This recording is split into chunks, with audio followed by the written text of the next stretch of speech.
Hello, guys, and welcome back to some the Stanley Parable, Ultra Deluxe Edition. Um, I bought this a little while ago. I meant to play this on my 2 weeks off, but never got around to it because I was stuck on Horizon. But finally, finally got round to playing it. I like now and again, I do like to play a good indie title. I mainly focus on walking simulators because they focus on story and stuff, and I really like that. And obviously, indie games tend to be short, and obviously, I've been playing really long games recently, so it's nice to just have a quick game that I can get through. Obviously, this one's got multiple endings, I believe. So yeah.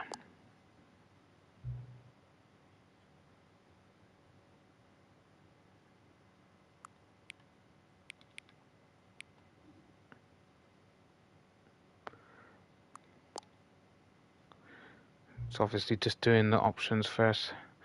Current time, okay. No.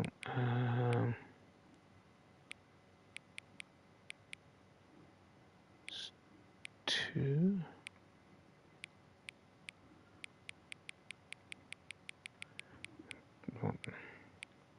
2:28. Oh.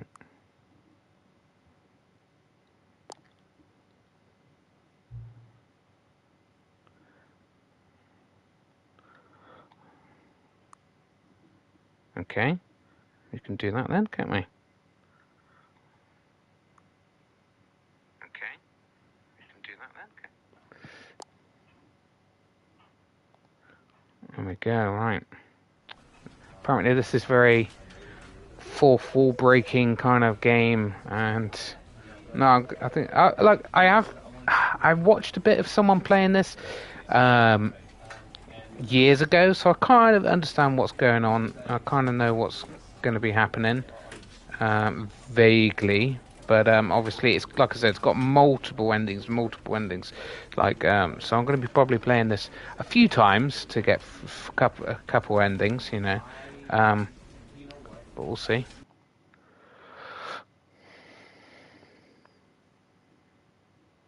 This is the story of a man named Stanley.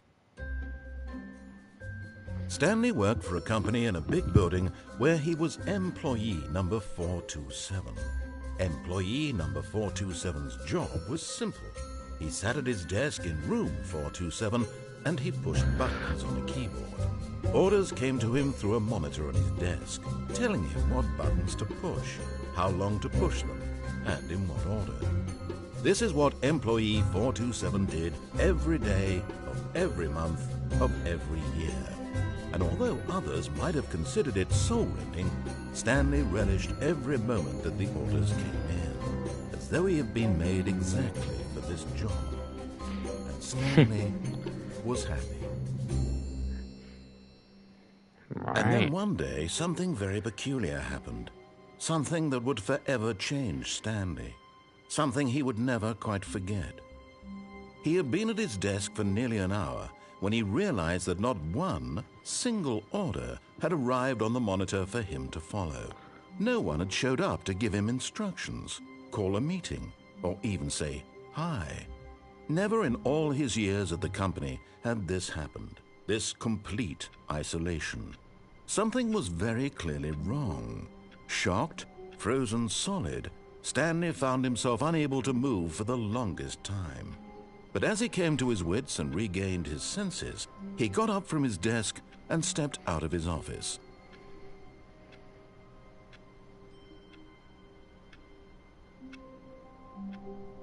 Right, okay. I'm pretty sure every move you make in this game is calculated and there's a voiceover for it.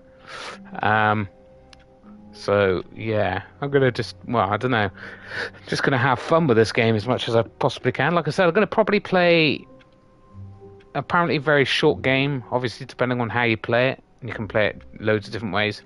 But I'm gonna play it, enough to get probably a few different endings. I don't normally, if there's multiple ending games, I tend to just have stick with the one ending. because that's kind of like how how would make a decision. So that's what I'm going to stick with, kind of thing. It's not really. I don't really think it's a good idea to play it not how you would normally play, just to get a different ending, kind of thing. And that's okay for like bigger games. Like I would just stick with that one ending. Um, but for a game like as short as this one, I probably will. You're not like other games. You'll be making moral decisions and stuff like that. With this one, it's not going to be like that. So, I'm fine with that. Playing it multiple times.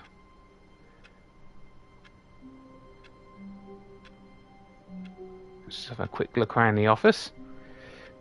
I'm guessing there's not much you can do in here.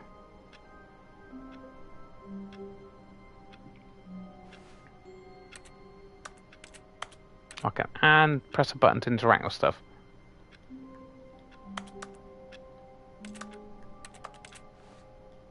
Any other buttons I can press? Oh, crouch. You can crouch. You can crouch. Okay. Well, both buttons do that. Okay. I hate Mondays. I know there's no jump button. No inventory. Yeah. I know there's something, he says something if you stay in here for too long. Don't know if I can be bothered to do that though.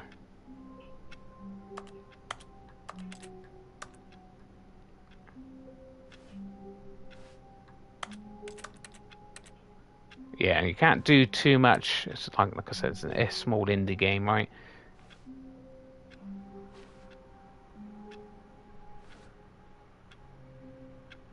Why did it ask you to type in the time?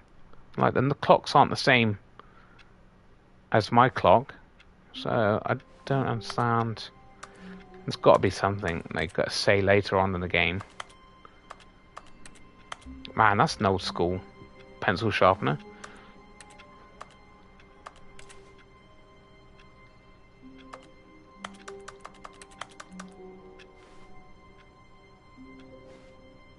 Well, I can't stay in here too much longer, so it's going to be very boring for you guys.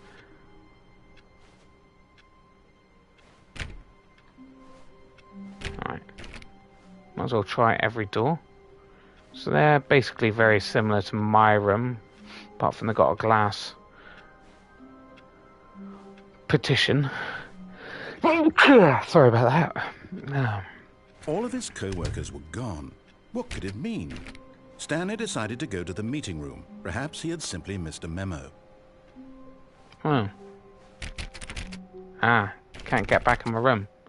That's a bit weird, right?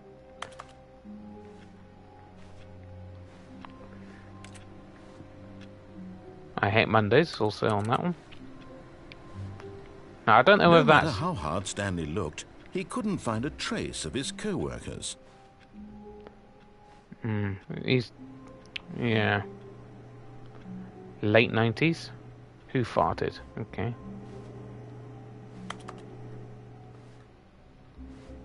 Stanley went around touching every little thing in the office, but it didn't make a single difference, nor did it advance the story in any way. Okay. But you gotta try everything, right? I don't know. It's just a computer game thing to do.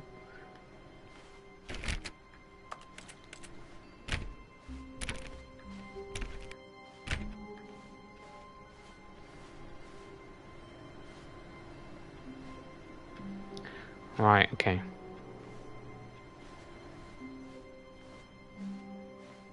Windows aren't showing me anything either.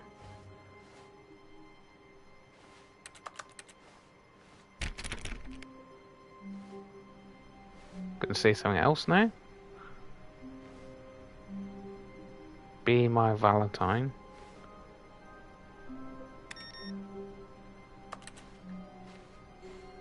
Right, okay. How the mighty have fallen. Okay. And be any clue? What's going on? They've all just like suddenly disappeared, right? Or fire alarm?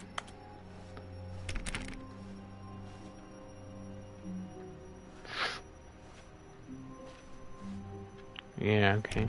Stanley clicked on literally every single door in the office because he doesn't pick up well on cues from his environment.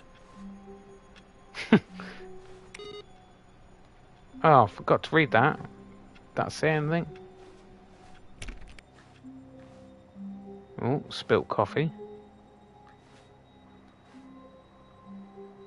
Right, let's try this door. And the same picture. Obviously, indie game, reusing. Bit of a strange room, that one. When Stanley came to a set of 2 open doors, he entered the door on his left. Oh. Can't get back. This was not the correct way to the meeting room, and Stanley knew it perfectly well. Perhaps he wanted to stop by the employee lounge first, just to admire it. Oh, computer's on.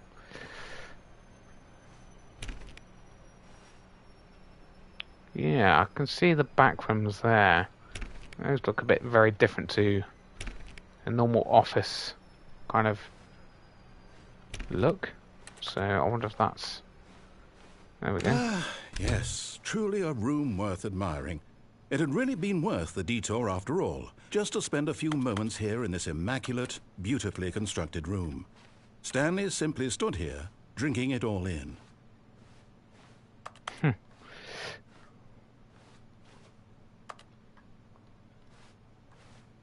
Yes, really, really worth it being here in the room. A room so utterly captivating that even though all your co-workers have mysteriously vanished, here you sit looking at these chairs and some paintings. Really worth it. Alright, I'll leave. Eager to get back to business, Stanley took the first open door on his left. Right.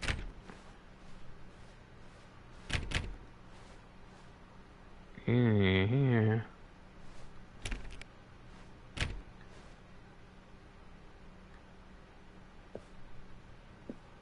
Stanley was so bad at following directions, it's incredible he wasn't fired years ago. Alright, okay. Okay. Do not lie. If you are lying right now, stop. Okay, that's a weird world we're living in right now. Right, okay. Oh, need a security card.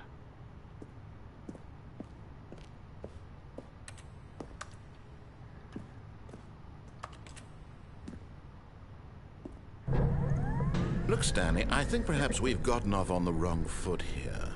I'm not your enemy, really, I'm not. I realize that investing your trust in someone else can be difficult, but the fact is that the story has been about nothing but you. What? Really?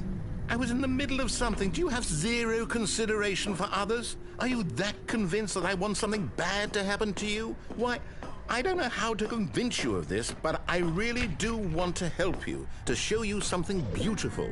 Look, let me prove it. Let me prove that I'm on your side. Give me a chance. Right, okay. So I'm kind of doing exactly the opposite of what he wants, right? Because it just feels like the right thing to do.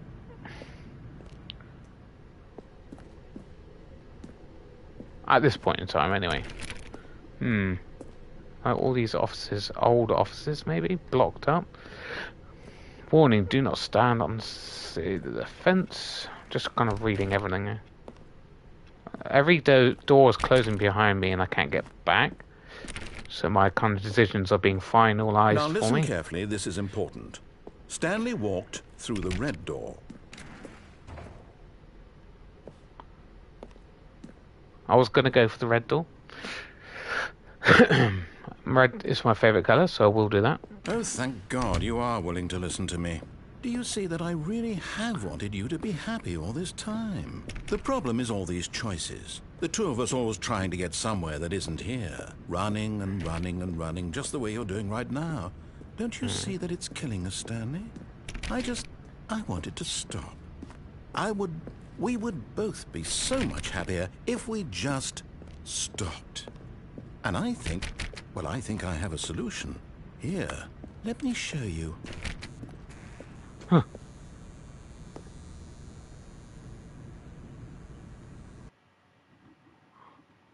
Right. What do we want? What are we looking for? Right, I do not like that. Maybe I shouldn't have done that. Oh, okay. The hell? Here. Yes. Oh, it's beautiful, isn't it? If we just stay right here, right in this moment with this place, Stanley, I think I feel happy. I actually feel happy. Weird, okay.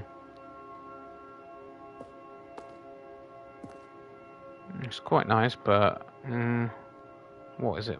Okay. Well, okay, what's this?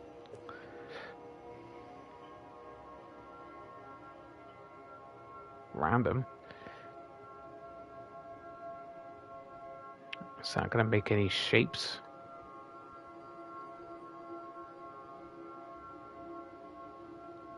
It's quite a nice little room. That door is still available to me.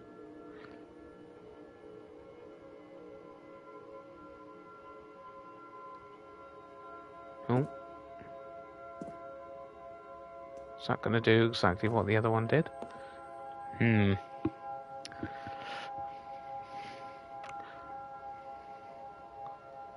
At this point of time, I'm just making decisions I think is right. Sometimes they might coincide with what he wants me to do, but not necessarily.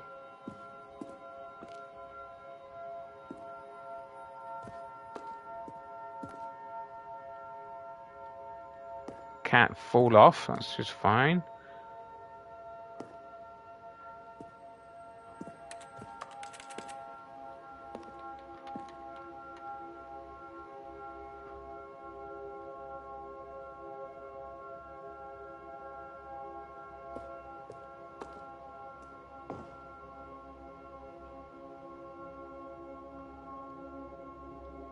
Yeah, okay. No, wait. Where are you going?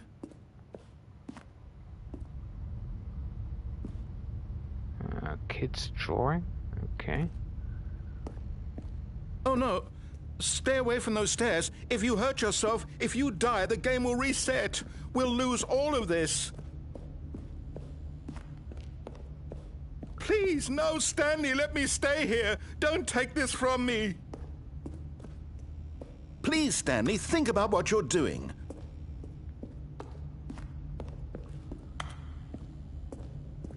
Right, okay. That would be a very quick ending.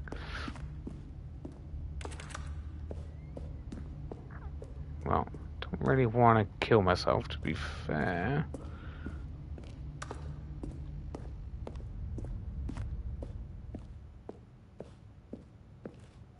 Good, good. We can't be too safe. Promise me you won't go back there. Just stay here. Okay. I wonder what happens if I do stay here. Now, obviously, I'm guessing I'm gonna have to do it at some point, right? I'm guessing that's it's just repeating, okay? Just using different colors.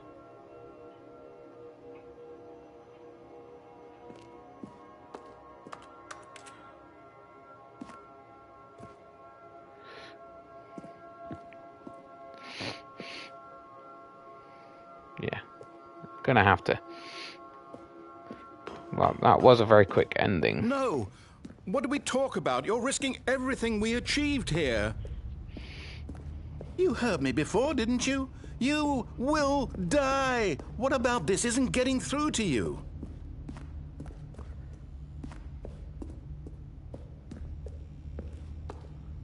No! Oh, thank God. You lived. You had me worried there for a moment. Now, can we please get back to the other room? Right, okay. Didn't kill me, okay.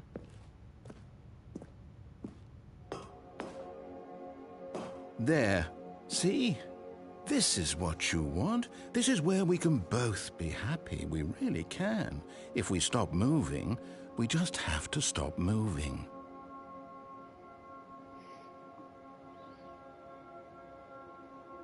It's quite cool. It is quite cool.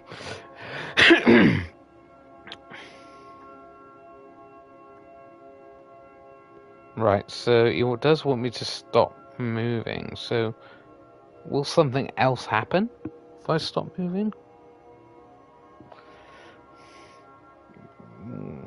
Right, okay.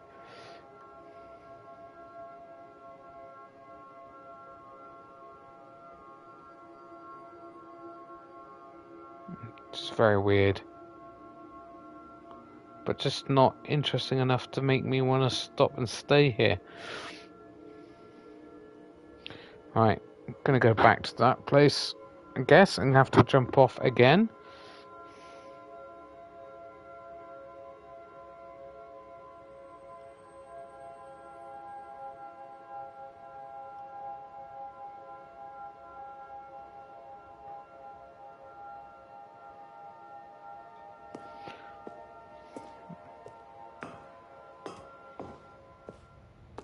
Stanley, go back. There's nothing good that can come from this.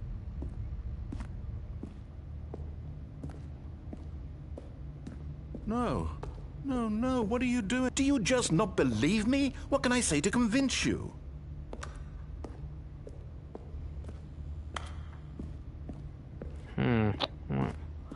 Off we pop then. Stanley, let's go back to the other room. Can you do that for me? My God, is this really how much you dislike my game? That you'll throw yourself from this platform over and over to be rid of it? You are literally willing to kill yourself to keep me from being happy. Am I reading the situation correctly?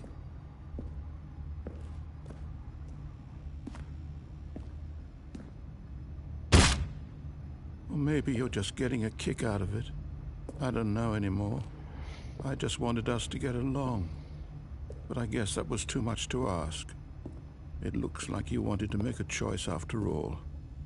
Well, this one is yours.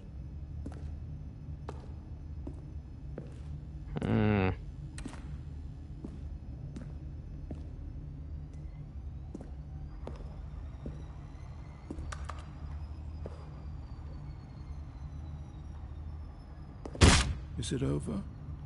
It's going to restart, isn't it? I'm going back. Random. Right, okay.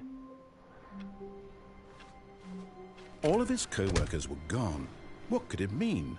Stanley decided to go to the meeting room. Perhaps he had simply missed a memo.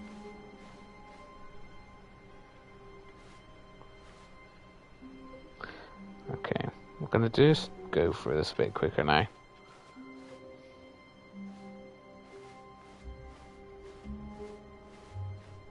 When Stanley came to a set of 2 open doors, this was not the correct way to the meeting room, and Stanley knew it perfectly well. Perhaps he wanted to stop by the employee lounge first, just to admire it. Wow, yes, this room. But eager to get back to business, Stanley took the first open door on his left. No, we're not gonna do that. We're gonna... Stanley was so bad at following directions, it's incredible he wasn't fired years ago. Look, Stanley, I think perhaps we've gotten off on the wrong foot here. I'm not your enemy, really, I'm not. I realize that investing your trust in someone else can be difficult, but the fact is that the story has been about nothing but you all this time. There's someone you've been neglecting, Stanley. Someone you've forgotten about. Please, stop trying to make every decision by yourself. Now, I'm not asking for me, I'm asking for her. This is it, Stanley. Your chance to redeem yourself, to put your work aside, to let her back into your life. She's been waiting. Who am I? I saw a little picture, so maybe daughter, maybe? Right, okay. Right, I'm still carrying on making my own decisions, though. Oh dear. Oh. That's her, Stanley. You need to be the one to do this, to reach out to her. If you can truly place your faith in another, then pick up the phone. As Stanley picked up the phone, a white light engulfed him, filling him not just with radiance, but with hope. Hope for a life reunited one... Wait. Oh, goodness. Stanley, did you just unplug the phone? No, Yeah. That wasn't supposed to be a choice. How did you do that? You actually chose incorrectly? I didn't even know that was possible. Let me double check. No, it's definitely here, clear as day. Stanley picks up the phone. He's taken to his apartment where he finds his wife, and the two pledge themselves to one another. Music comes in, fade to white, roll credits. Not picking up the phone is actually somehow an incorrect course of action. How is that even possible? None of these decisions were supposed to mean anything. I don't understand. How on earth are you making meaningful choices? What did you... Wait a second. Did I just see... No, that's not possible. I can't believe it. How had I not noticed it sooner? You're not Stanley. You're a real person.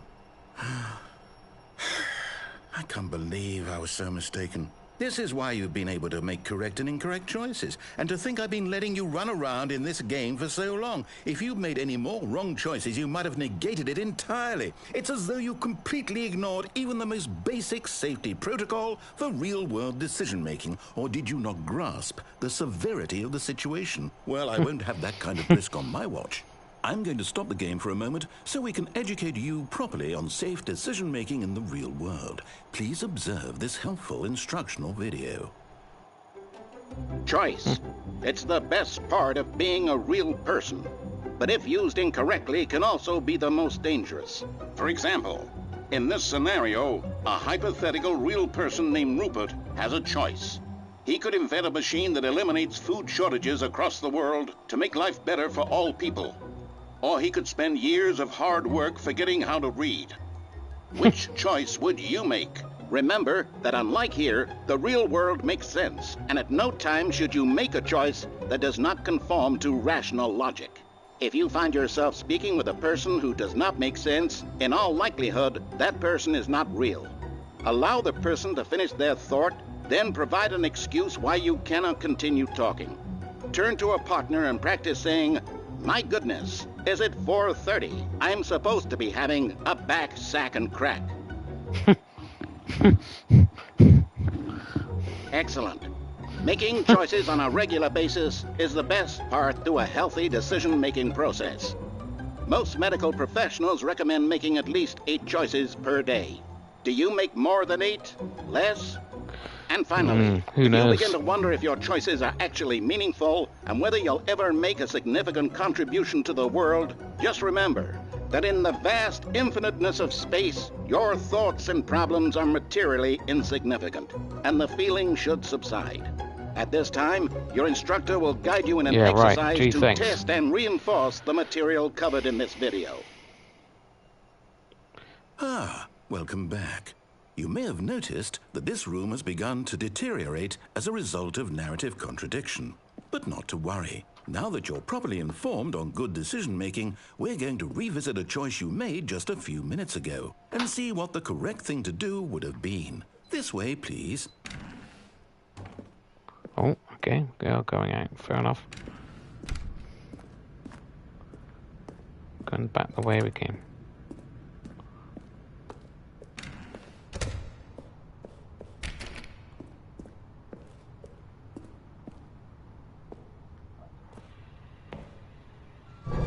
Now that we know your choices are meaningful, we can't have you jumping off the platform and dying.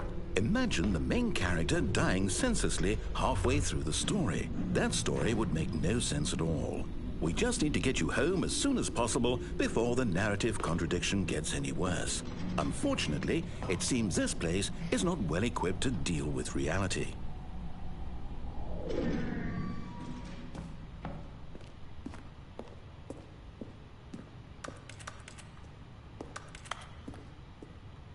Right, okay. Penalties misuse cargo lift 1,000. Jumping off cargo lift 5,000. Do not jump from the cargo lift while in motion. Will cause death.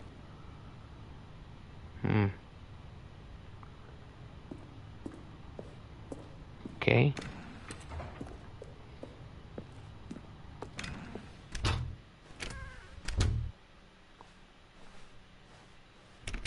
That was the way it told me to go originally.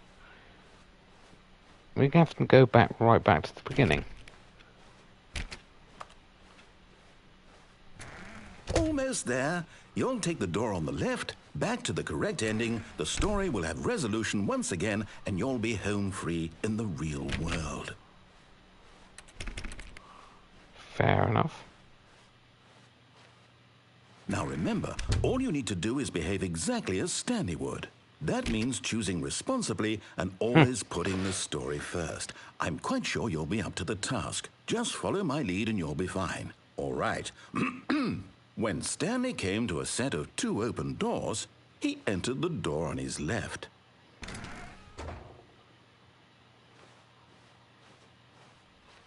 No! Why did you do that? Quickly, hurry back in the other direction. Perhaps we're not too late.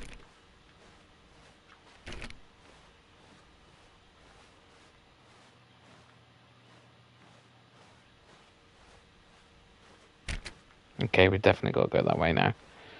Fine.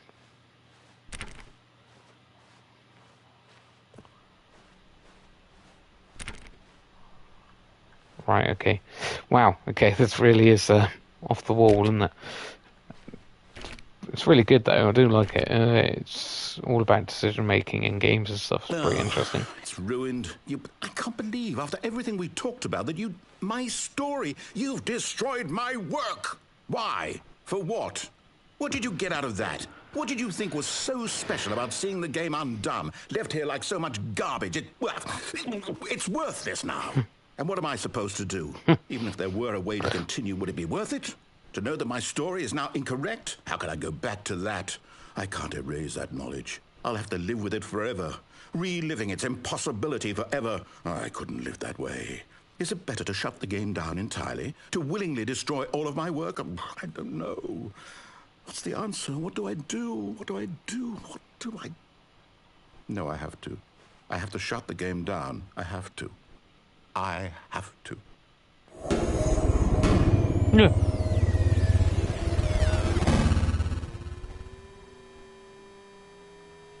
Right, it's 2 endings so far. Oh, maybe not. Oh, I'm here. I'm still here. Here in this pile of rubbish. With you. You, who thought you were so clever. Now look where we are. My entire game is destroyed. It was the only thing in the world that was mine, and you've run it into the ground. What, did you think that would be funny? You just had to see? Didn't I impress upon you how important it was to be like Stanley? He actually knows how to do what I tell him to. He understands that if I say to do something, there's a damn good reason for it. That thought hadn't even occurred to you, had it? That there's a world outside of you? You're a child. Oh, my story. If you'd just gone through the door on the left, you would have seen it. There was a whole underground facility. You would have destroyed it and been victorious. It would have been so perfect. I worked so hard on it. I tried so hard to make... behave exactly as Stanley would. That means choosing responsibly and always putting the story first. I'm quite sure you'll be up to the task. Just follow my lead and you'll be fine. All right. When Stanley came to a set of 2 open doors, he entered the door on his left. No! Why did you do that? Quickly, hurry back. behave exactly as Stanley would. That means choosing responsibly and Okay. always putting the story I first. thought something I'm actually quite gone sure wrong you'll be then. up to the task. Just follow my lead and you'll be fine. All right. When Stanley came to a set of 2 open doors, he entered the You know door I'm going on to go his with the left. right one again.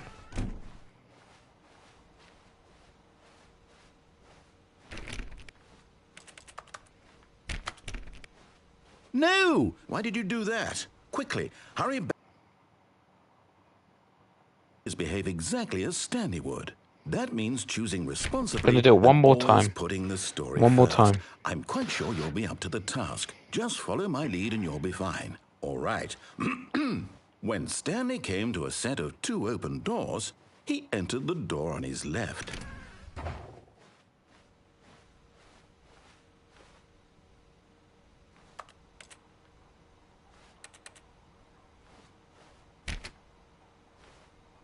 Wow, okay. Okay. I don't think it's going to change anymore now. No! Why did you do that? Quickly, hurry back. Behave exactly as Stanley would. That means choosing Okay, we'll definitely responsibly go through the and left way. always putting the story first. I'm quite sure you'll be up to the task. Just follow my lead and you'll be fine. All right. When Stanley came to a set of 2 open doors, he entered the door on his left.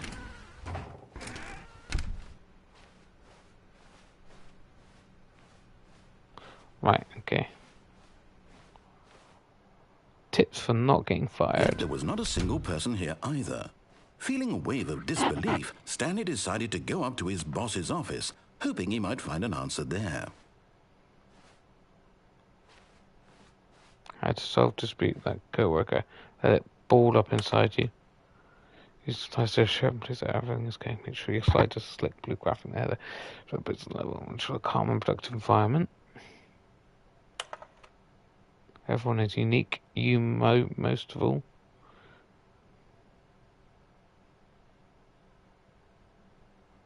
Next one.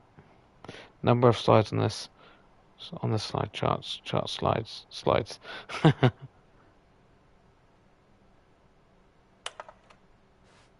Rate at which charts are on the same slide depicting the same information. Rate of increase in graph per slide. Please no more slides. I'm begging you, stop. Top 20 most special boss app appreciation specialist. Solving interpersonal conflict. If you ever find yourself in a conflict with another diligent employee like yourself, be more inclined toward conflict unless you're the kind of person who inflicts what a dreams to future success.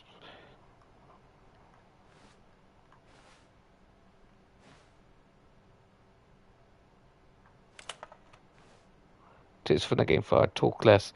Do unbelievable amazing work all the time, every day. No exceptions. Don't get fired. Yeah,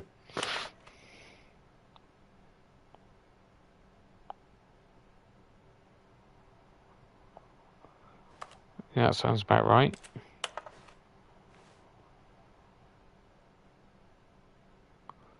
Right, okay, done. Broom closet. No.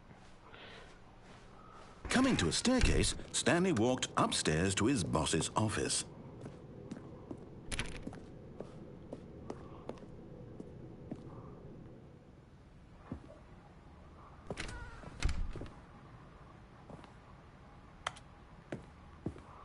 Let's have a look. Anything on there? The pages. Right, okay. So I'm guessing I can't really go into too many rooms and stuff without the narrator telling me to.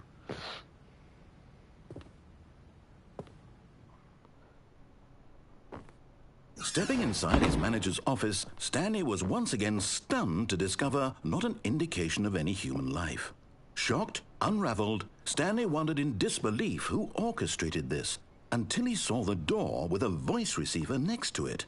Surely behind this door lay all the answers to his questions. And beyond all probability, he knew the passcode. He had seen it on his boss's computer just last week. Nightshark 115. Was this the code to open the door? Would it still work? There was only one way to find out. Stanley had been trained never to speak up, but now he would draw from within himself the courage to face the unknown. He drew a sharp breath and then spoke the code.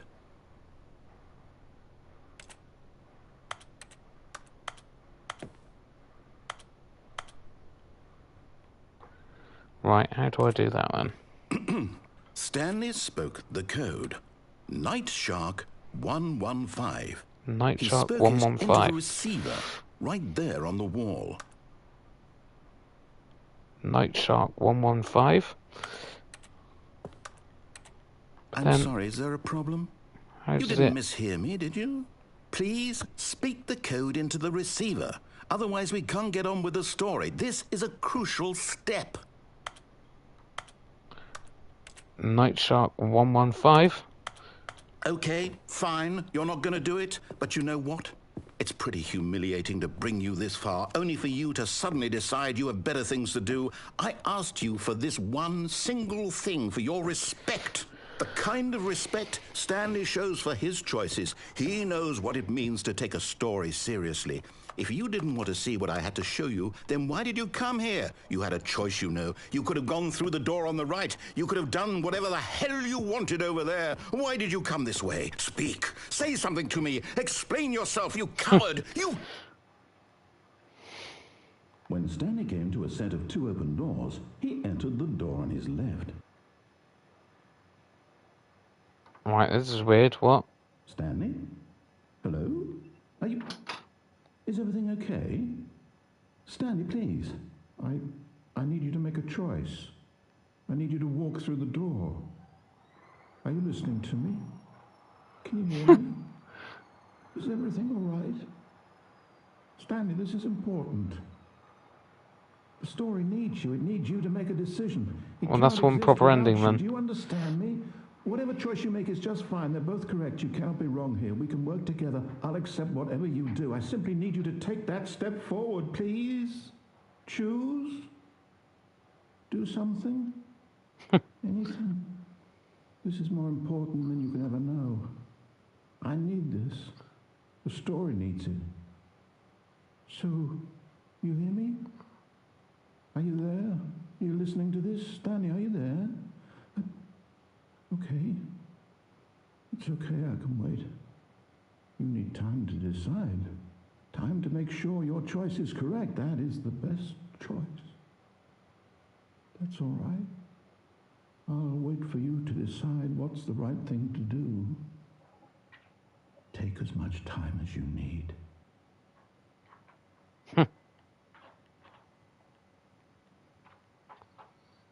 Right, okay. All of his co-workers were gone. What could it mean? Stanley decided to go to the meeting room. Perhaps he had simply missed a memo.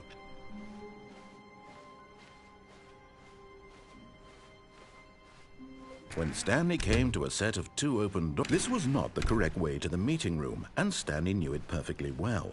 Perhaps he wanted to stop by the employee lounge first, just to admire it. The lounge was sublime, a work of art. What but eager to get back to business, Stanley took the first open door on his left. And so he detoured through the maintenance section, walked straight ahead to the opposite door, and got back on track.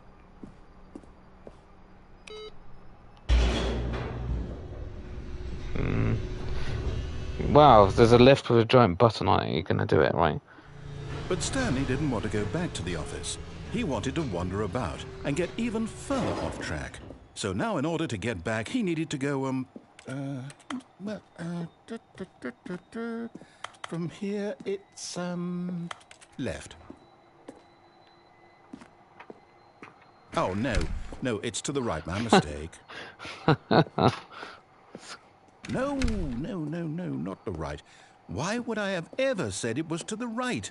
What was I thinking? It's clearly... Oh dear, would you hold on for a minute, please? Okay. Now, let's see. We went down right, left, down, left, right. Yep, okay, yes. I've got it now. This story is absolutely, definitely this way. Oh. A vehicle. Random. Okay. Oh. No, Okay. no, no, no, no, no, no, no, no. This isn't right at all. You're not supposed to be here yet. This is all a spoiler. Quick, Stanley, close your eyes. Okay. We just have to get back to, oh, who am I kidding? It's all rubbish now. The whole story completely unusable. How about, rather than waste my time trying to salvage this nonsense, we'll just restart the game from the beginning. And this time, suppose we don't wander so far off track, hmm? Okay, from the top.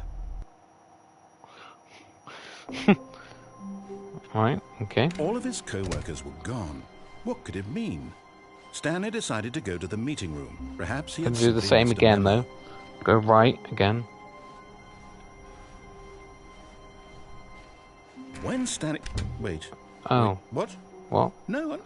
No, I restarted. I swear, I definitely restarted the game over, completely fresh. Everything should be... Or did something change? Stanley, did you change anything when we were back in that room with all the monitors? Did you move the story somewhere, or... Hold on. Why am I asking you? I'm the one who wrote the story. It was right here just a minute ago. I know for sure that it's here somewhere. Okay, then. It's an adventure. Come, Stanley. Let's find the story.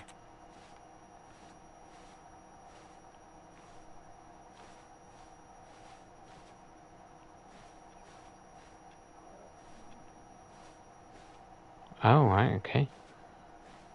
Random. Right, we are doing a little bit of exploring then. That's fine.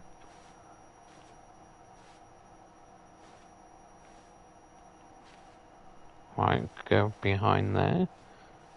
I'll say Oh, it.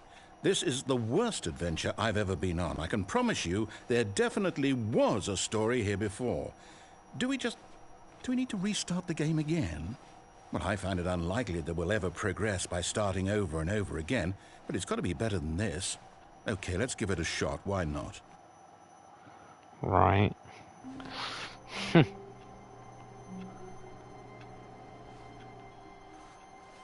All of his co-workers were gone.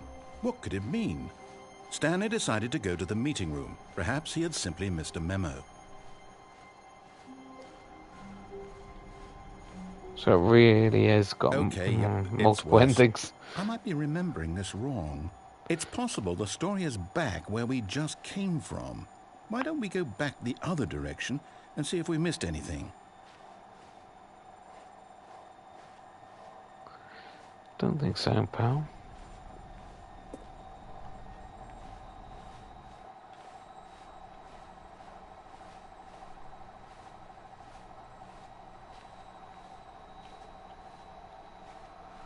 I'm not even making noises when I click on things.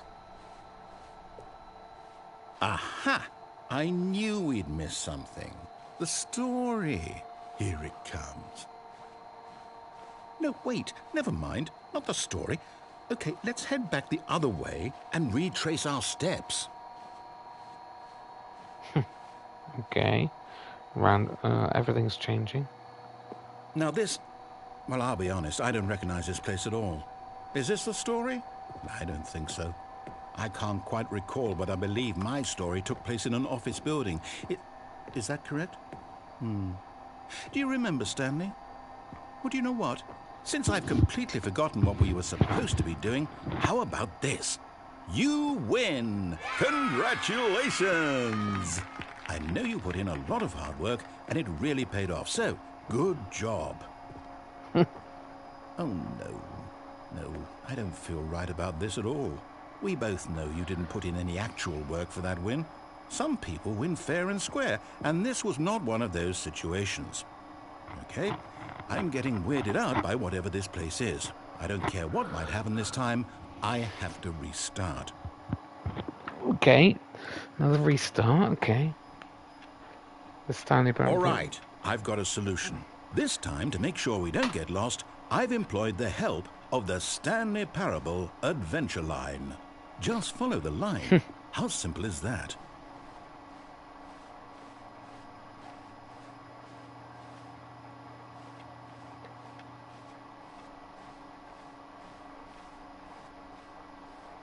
No, I'm down. We're leaving it up to the line from now on. Okay, we'll do that.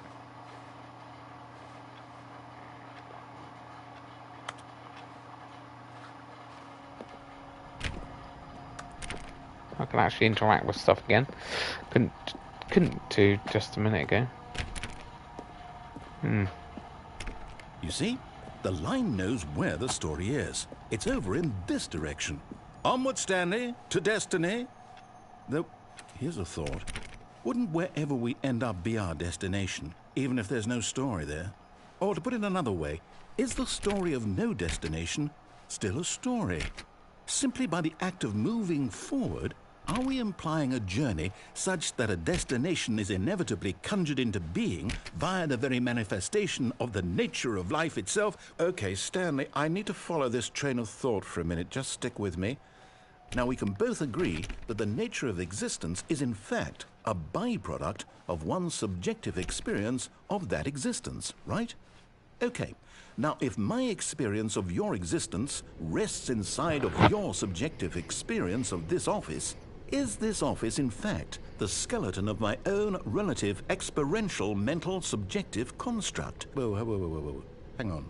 That got a bit weird back there. Well, I'd like to apologize. Not sure where I was going with all that. You know what? I think what we need right now is a bit of music to lighten the mood.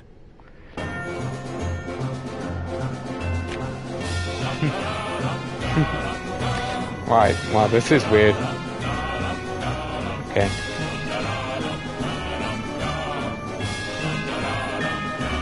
Yeah, usual typical boxes blocking off.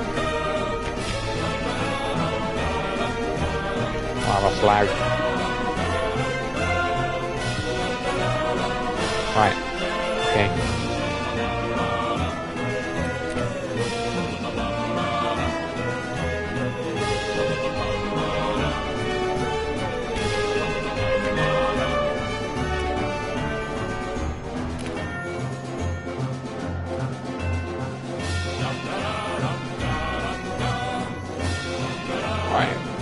Should we follow the line? I guess we haven't got any choice right now. It's not really giving us an option not to choose to follow the line.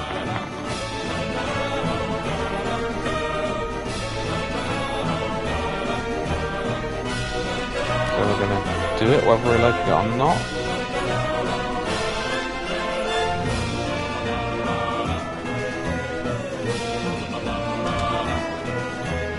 Financial records, corporate balances, ledgers.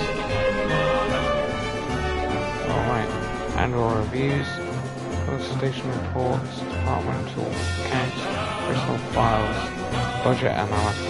Personal files? No.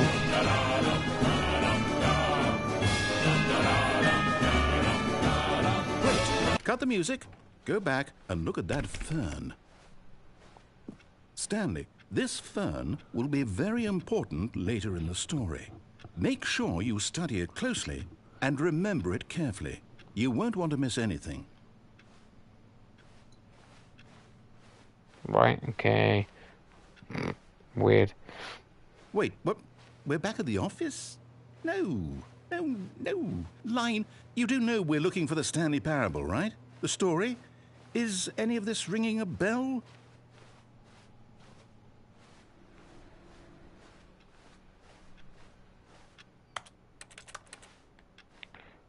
Right, I am a bit confused now where to go. We came out of that one. Ah, yes. Never been in this room before. Seen it quite a bit, but actually haven't been in it.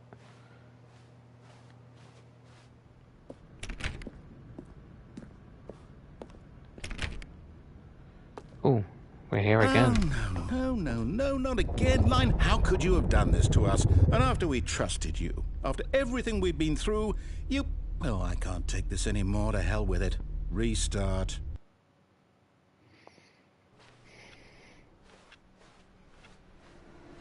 You know what, Stanley? I say forget the adventure line. What's it ever done for us? We're intelligent people, right? Why can't we make up our own story? Something exciting, daring, mysterious. Ooh, this all sounds perfectly doable. Why don't we simply start wandering in, well, I don't know. How about this direction? Fine. Yeah, let's do it.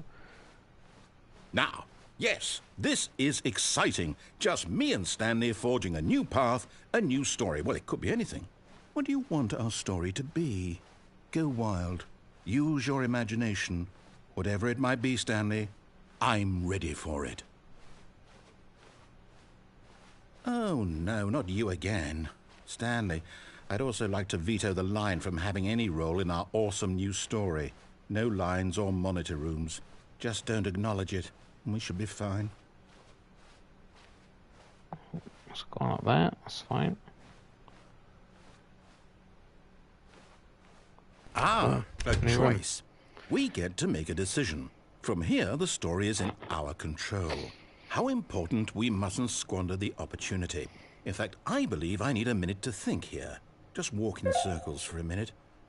Okay, so I know that each door has to lead somewhere, which means that somewhere, the place where we're trying to go, there must be a reverse door that leads here.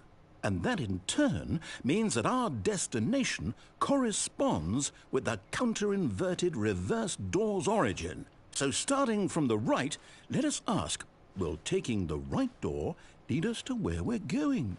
And since the answer is clearly yes, then by all accounts, the door on the right is the correct one. Another victory for logic. Come, Stanley, our destiny awaits. The confusing ending. Find the confusing ending schedule. Narrative restarts game. Fifth restart. Narrative forgets about previous restarts. You've been playing the confusing ending for 17 minutes, 31 minutes. Okay. Oh, hold up, what's this? The confusion ending. You're telling me that's what this is? It's all one giant ending? And we're supposed to restart the game, what, eight times? That's really how all this goes? It's all determined? So now, according to the schedule, I restart again. Then what? Am I just supposed to forget? Well, what if I don't want to forget? My mind goes blank simply because it's written here on this thing, wall. Well, who consulted me? Why don't I get to decide? Why don't I get a say in all of this? Is it really? No, it can't be. I don't want it to be. I don't want the game to keep restarting. I don't want to forget what's going on. I don't want to be trapped like this. I won't restart the game. I won't do it. I won't do it. I won't do it. And the timer stopped? Does that mean, did we do it? Did we break the cycle? The, whatever it is that made this schedule? How would we even know? Will someone come for us? Will something happen? So, okay. I guess now we just wait. You know, I suppose in some way that this is a kind of story, wouldn't you agree? I'm not quite sure if we're in the destination or the journey, though they're always saying that life is about the journey and not the destination. So I hope that's where we are right now. We'll find out, won't we? Eventually. Well, in the meantime, if you... That was a bit of a shock. That one scared me a bit. Right, okay. All of his co-workers were gone. What could it mean? Stanley decided to go to the meeting room. Perhaps he had simply missed a memo.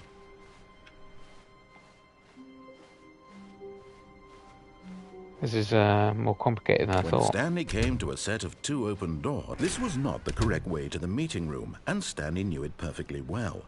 Perhaps he wanted to stop by the employee lounge first, just to admire it. Nope. Standing now in this incredible room, Stanley for the first, but eager to get back to business, Stanley took the first open door on his left.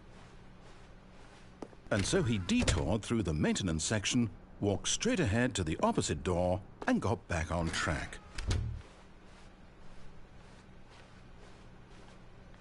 Ah, I see. Okay, this sent me back to the left-hand door. Yet there was not a single person here either.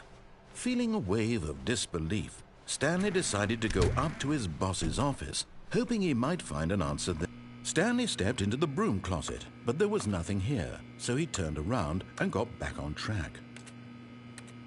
Probably reminds me of Monty Python. Both his...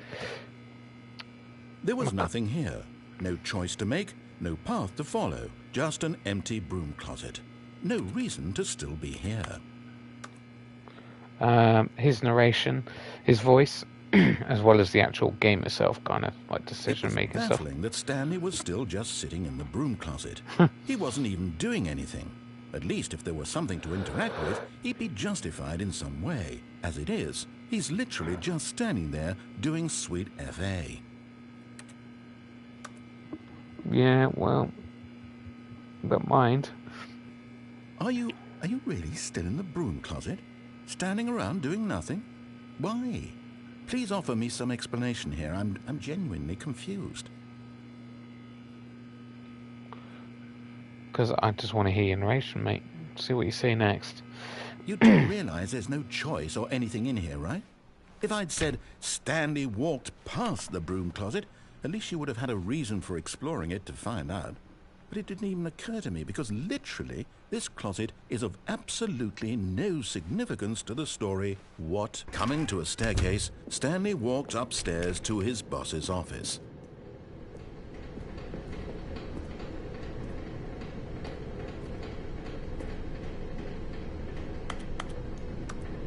That seems like if I could zoom in, it would have some important Easter egg on it. But Stanley just couldn't do it. He considered the possibility of facing his boss. Admitting he had left his post during work hours, he might be fired for that. And in such a competitive economy, why had he taken that risk? All because he believed everyone had vanished? His boss would think he was crazy. And then something occurred to Stanley. Maybe, he thought to himself, maybe I am crazy.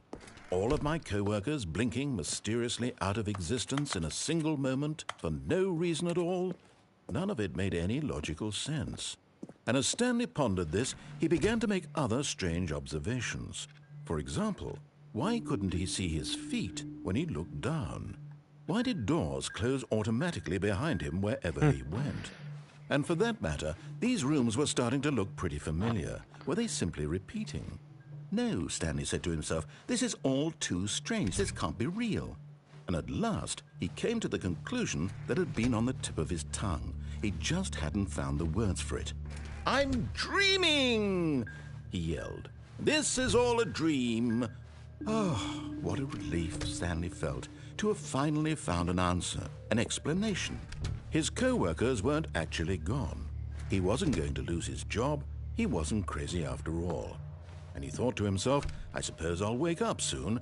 I'll have to go back to my boring real-life job pushing buttons. I may as well enjoy this while I'm still lucid. So, he imagined himself flying and began to gently float above the ground. Then he imagined himself soaring through space on a magical starfield, and it too appeared. It was so much fun, and Stanley marveled that he had still not woken up. How was he remaining so lucid? And then perhaps the strangest question of them all entered Stanley's head. One he was amazed he hadn't asked himself sooner. Why is there a voice in my head dictating everything that I'm doing and thinking?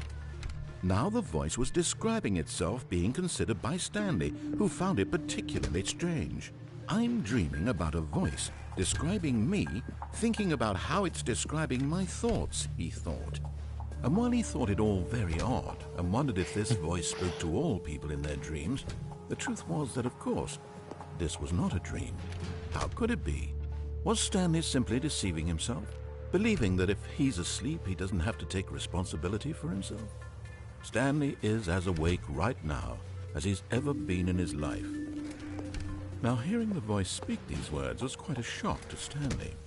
After all, he knew for certain, beyond a doubt, that this was in fact a dream.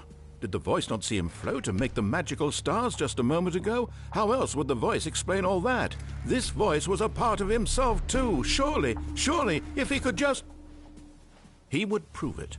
He would prove that he was in control, that this was a dream. So he closed his eyes gently, and he invited himself to wake up.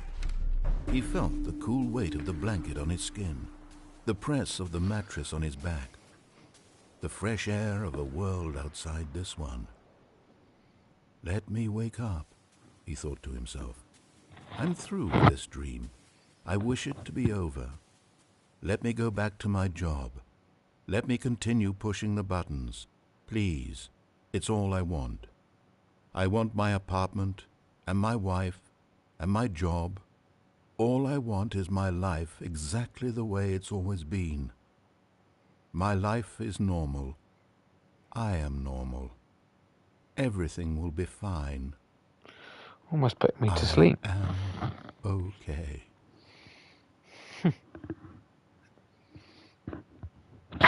No, didn't work. Stanley began screaming. Please, someone, wake me up. My name is Stanley. I have a boss. I have an office. I am real. Please, just someone tell me I am real. I must be real. I must be. Can anyone hear my voice? Who am I? Who am I? And everything went black.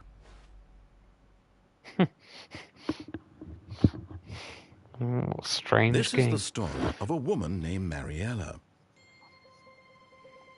Mariella woke up on a day like any other. She arose, got dressed, gathered her belongings, and walked to her place of work. But on this particular day, her walk was interrupted by the body of a man who had stumbled through town talking and screaming to himself, and then collapsed dead on the sidewalk. And although she would soon turn to go call for an ambulance, for just a few brief moments, she considered the strange man. He was obviously crazy. This much she knew. Everyone knows what crazy people look like. And in that moment, she thought to herself how lucky she was to be normal. I am sane. I am in control of my mind. I know what is real and what isn't. It was comforting to think this, and in a certain way, seeing this man made her feel better.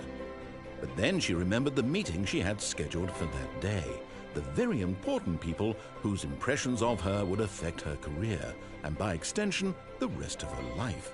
She had no time for this, so it was only a moment that she stood there, staring down at the body. And then she turned and ran.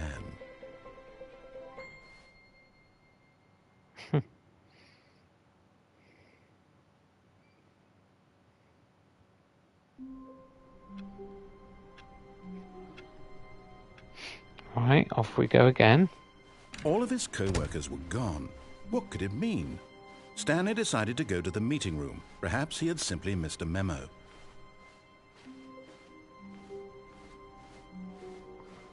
Right, so we went through the right one, did what he told me, and then we went back to the left, right?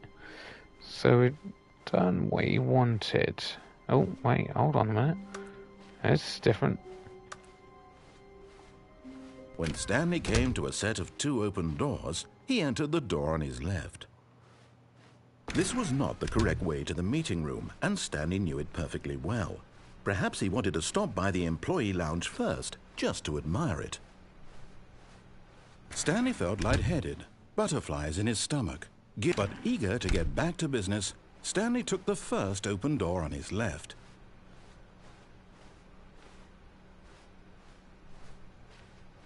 Stanley was so bad at following directions, it's incredible he wasn't fired years ago. But in his eagerness to prove that he is in control of the story and no one gets to tell him what to do, Stanley leapt from the platform and plunged to his death. Good job, Stanley. Everyone thinks you are very powerful. Wow, okay. All of his co-workers were gone. What could it mean? Stanley decided to go to the meeting room. Perhaps he had simply missed a memo. It's a hard game to really know how well we are doing it. When Stanley came to a set of 2 open doors, he entered the door on his left. Oh, yeah, yeah, okay, fine. Yet there was not a single person here either. Feeling a wave of disbelief, Stanley decided to go up to his boss's. Coming to a staircase, Stanley walked upstairs to his boss's office.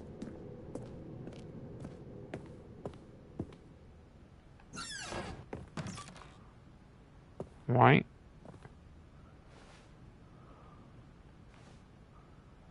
Money is money in the morning, money in the evening, money for breakfast, money crisp, stream, bathrooms.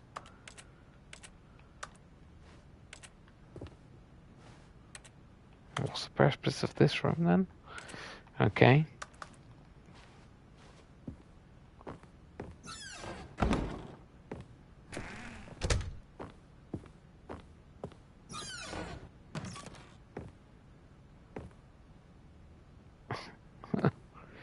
Indoors monthly.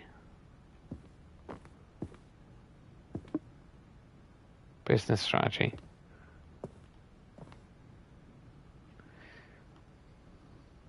Exclusive Lenny Smith talks about news. Right, it's a lift.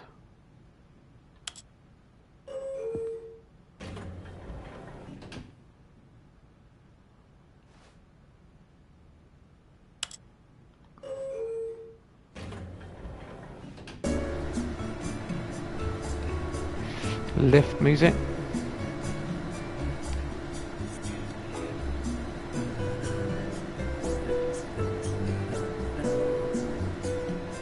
Surprised he hasn't said anything yet. Made some new decisions.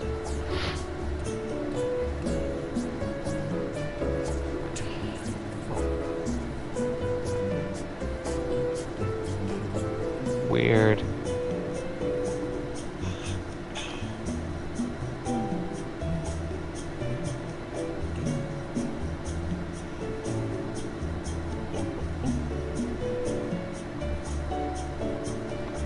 Jesus, this is taking a long time.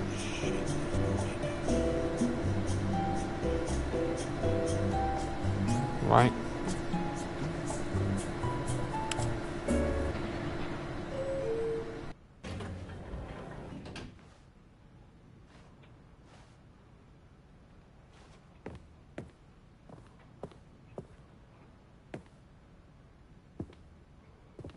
Oh, this room's different as well. Stepping into his manager's office, Stanley was once again stunned to discover not an indication of any human life. Shocked, unraveled, Stanley wondered in disbelief who orchestrated this. What dark secret was being held from him? What he could not have known was that the keypad behind the boss's desk guarded the terrible truth that his boss had been keeping from him. And so the boss had assigned it an extra secret PIN number. 2845. But of course, Stanley couldn't possibly have known this. Yet incredibly, by simply pushing random buttons on the keypad, Stanley happened to input the correct code by sheer luck. Amazing. He stepped into the newly opened passageway. Okay, random, weird.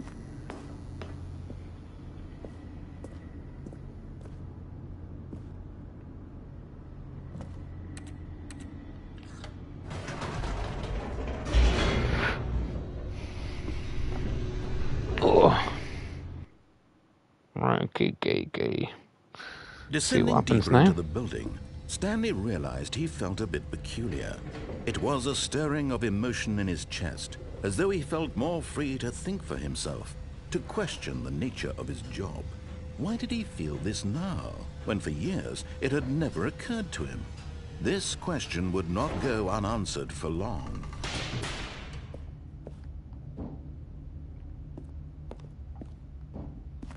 Stanley walked straight ahead through the large door that read Mind Control Facility.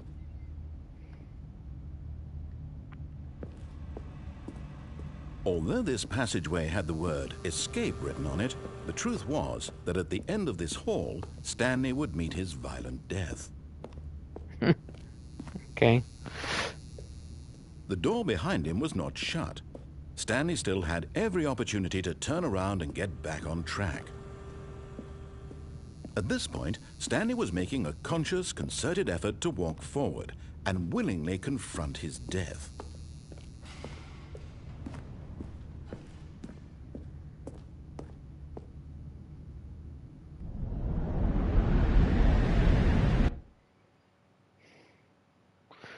Oh, good God. Oh.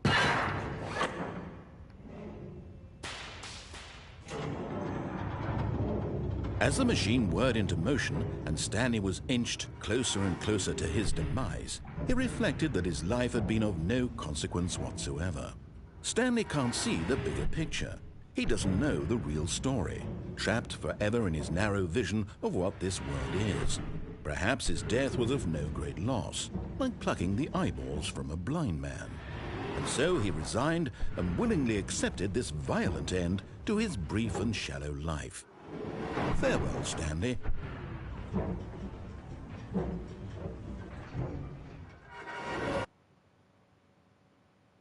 "Farewell, Stanley," cried the narrator, as Stanley was led helplessly into the enormous metal jaws. In a single visceral instant, Stanley was obliterated as the machine crushed every bone in his body, killing him instantly.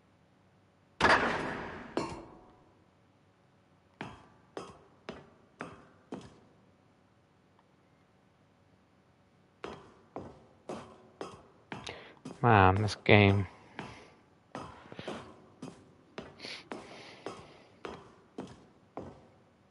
And yet it would be just a few minutes before Stanley would restart the game, back in his office, as alive I don't really as know ever. what to say about this What game. exactly It's did the so narrator weird. think he was going to accomplish?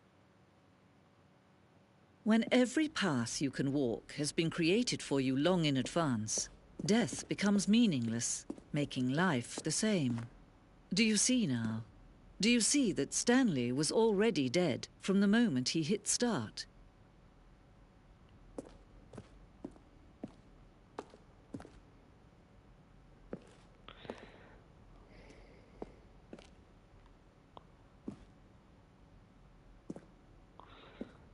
Right, so this is the layout of our office. Okay. 2 doors. Was the first piece of Stanley Parable design. Once the room was created, the rest of the game emerged as an extension of it. Traditional condition of the room passed. Right, okay. Filing cabinets. Corridor. Basically, the opening section was important to get right. The corridor has been moved, altered, and make sure the player reaches the 2 doors in good time. Office layout. This blueprint shows the office at the beginning of the game. The path for Stanley's office to the 2 doors to the first part of the game. Game was built. Sections have been added, altered throughout development. Through the core layout remains almost identical to the first iteration. Stanley's computer.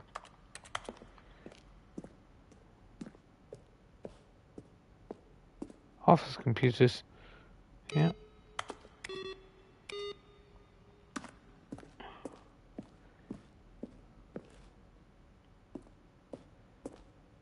The office. Button sounds. A selection of sounds are used throughout the game. Buttons are pressed. Each sound is a mix of keyboard strokes and synthesizer sounds.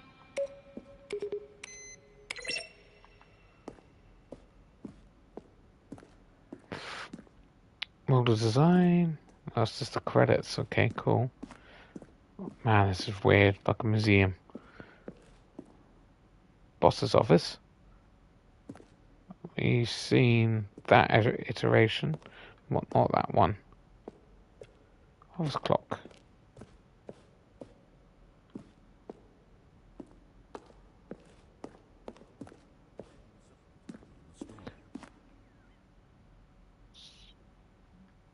Did I hear something then?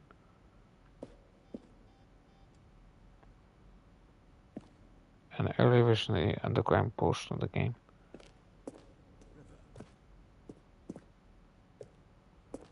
Narration outtakes. Kevin Brightly, voice narrator, who Stanley stood on the snow. entire game roughly 3 separate times over the 2 years around. These are the clips from early takes that were used, not used in the final game.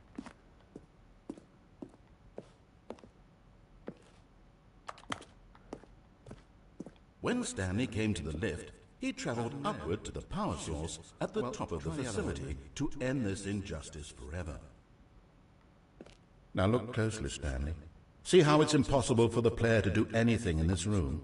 Perfect example of poor level design, textbook mistake. It's the kind of thing you'd pick up on intuitively if you had even the most fundamental understanding of good and bad game design. I don't know. But of course, you'll probably spend the next hour trying to solve it. Here, I'm just going to make this easy. I know you put in a lot of hard work, and it really paid off, so good job.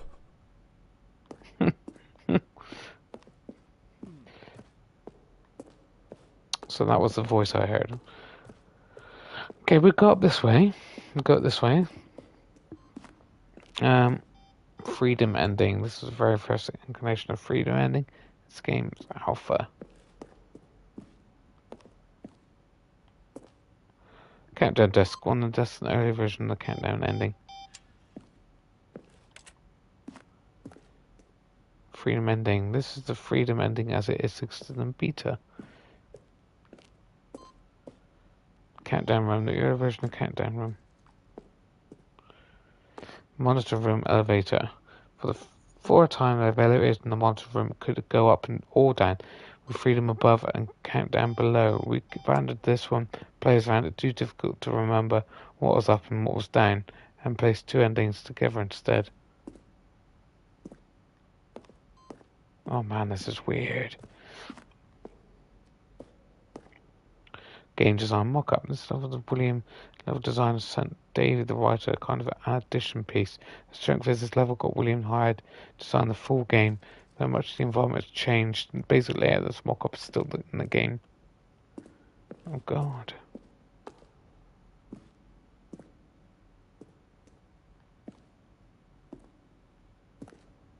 The lounge. Okay, the office.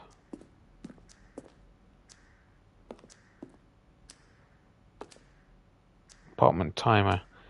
In a previous version, the choice leading to the apartment ending, a time will give you 15 seconds to pick up the phone. Not picking up the phone would lead to a different ending.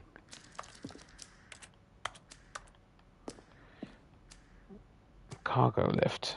The cargo lift is always intended to offer the choice of staying or jumping to a different path. However, this early version decided we also wanted the options of playing to falling to their death, which I did do. Oh, good God. It's just never ending. Sender level C7. So ending. The player would pull a lever, the narrator would describe what colour they had pulled. The game is now paused. Begin the game again. Resume the game. Options. Return to menu. Right. We have come round in a bit of a circle now. Screenshot depicts an early version of the ending known as Zending, which was eventually cut and merged with another part of the game. Right, so old ending. Trailers. We can run 4 major teaser trailers over the course of the game, some of each are meant to convey something about the spirit of the game. This is the first one released in May 2012. 10 years ago, Jesus. It's a broken rooms and voice from the narrator informing us through the apparent new vision of Stanley Parable.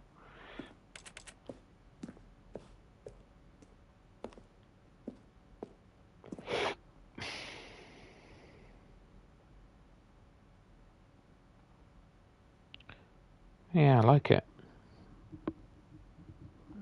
Interesting.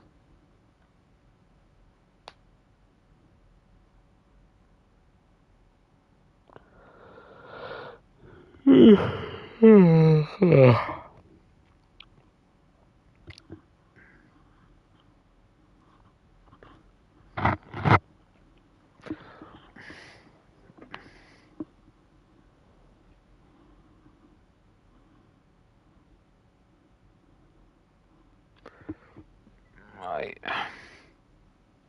Okay. Come on then, let's get going. Right, okay. We'll go back to this room. Go through here. Oh, look at these two. How they wish to destroy one another. how they wish to control one another, how they both wish to be free.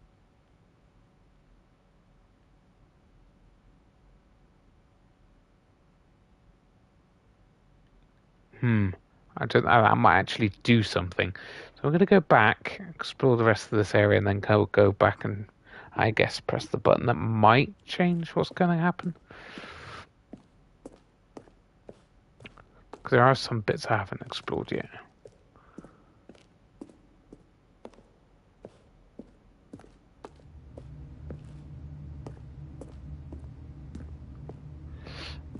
Stanley's office. From left to right, the evolution of Stanley was every time this created. 2011 was down to 30 in 2013.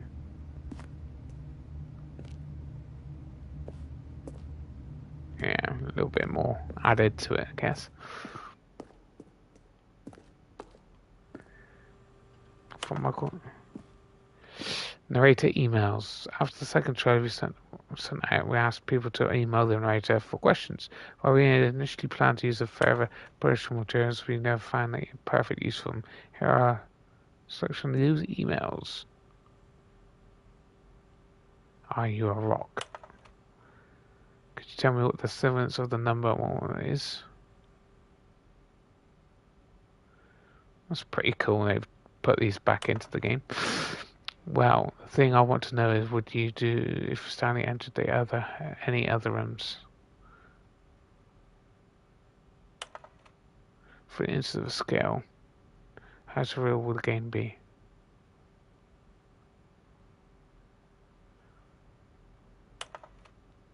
What's Stanley's now name? Well, congratulations. I'm appreciating that regarding promotion result.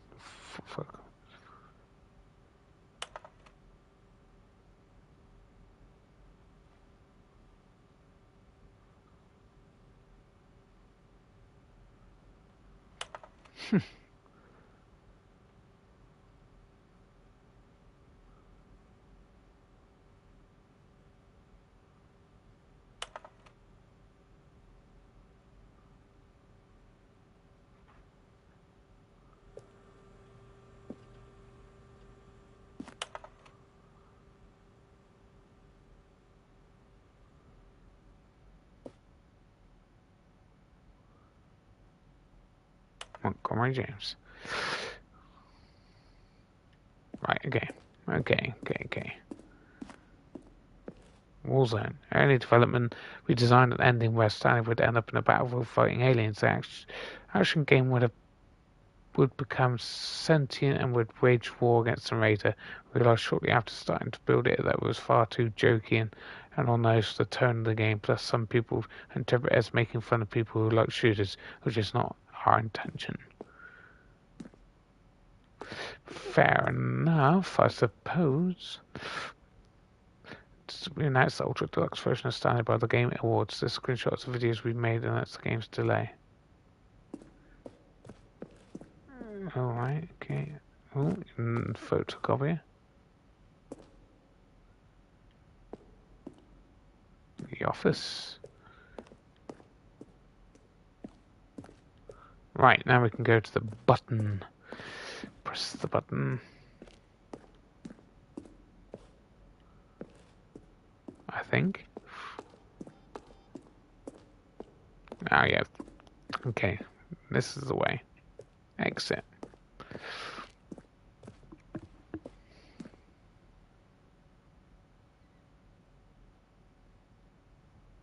So basically just run down how they made the game and stuff. Can you see? Can you see how much they need one another? No, perhaps not. Sometimes these things cannot be seen. But listen to me. You can still save these two. You can stop the program before they both fail. Turn off your PlayStation. There's no other way to beat this game. As long as you move forward, you'll be walking someone else's path. Stop now and it'll be your only true choice. Whatever you do, choose it. Don't let time choose for you. Don't let... Okay. I wonder how many people actually chose to switch off their PlayStation in that at that point. Surely not many. Oh.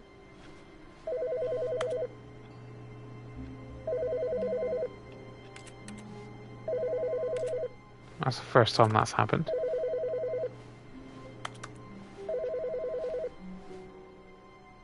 Oh. There's a few changes here.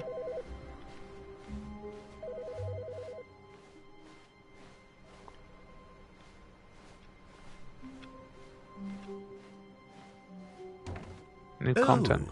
New content? What does that mean, new content?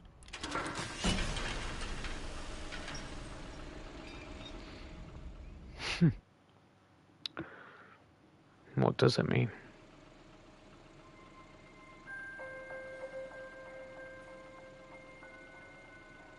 Hello, and thank you for playing The Stanley Parable Ultra Deluxe. As you may know, The Stanley Parable was a video game released in 2013 on home computers. After receiving critical and commercial success, it was expanded upon in 2022 with The Stanley Parable Ultra Deluxe, a reimagining of the game for consoles and home computers. The Stanley Parable Ultra Deluxe features exciting new content that broadens and expands the world of the Stanley Parable, delighting audiences the world over. Please, step inside and see what thrilling new adventures await in The Stanley Parable Ultra Deluxe. Oh, well, this sounds delightful. I'm very excited to see the thrilling new Ultra Deluxe content. Okay, so far it's an elevator. Nothing special yet, but I'm sure it's just the beginning of a mesmerizing adventure.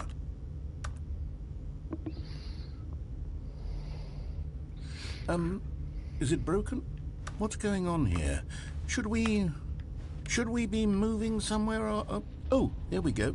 All right, finally, at long last, it's on to the new content. I've never been more ready. Let's do it.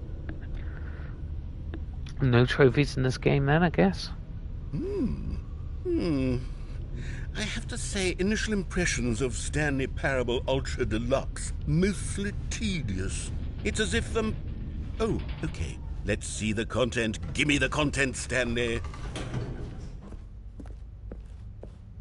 All right, let's see. It's the jump circle.